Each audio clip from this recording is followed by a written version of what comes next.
Hello team and family, this is Using Ratios and Rates to Solve Problems, video number 1.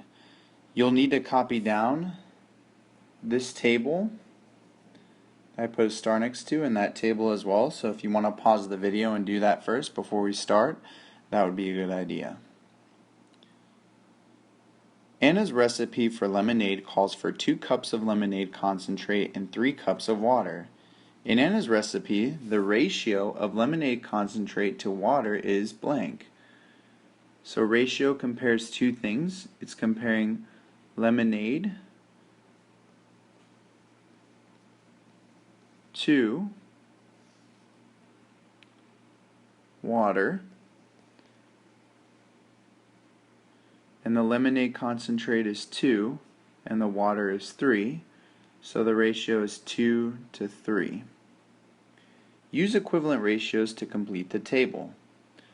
So I know that for lemonade concentrate it's 2.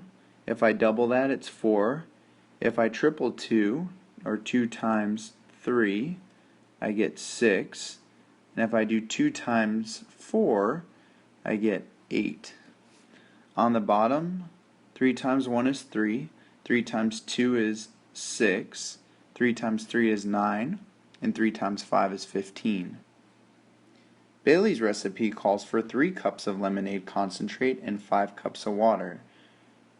In Bailey's recipe, the ratio of lemonade concentrate to water is blank. So once again, ratio compares 2 things, comparing the lemonade to the water for Bailey's recipe. Bailey's recipe has 3 cups of lemonade and 5 cups of water, so the ratio is 3 to 5. Use equivalent ratios to complete the table. So I have lemonade concentrate is 3, water is 5.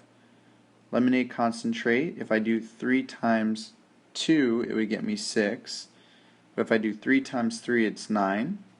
3 times 4 is 12. 3 times blank, and I need to figure that out.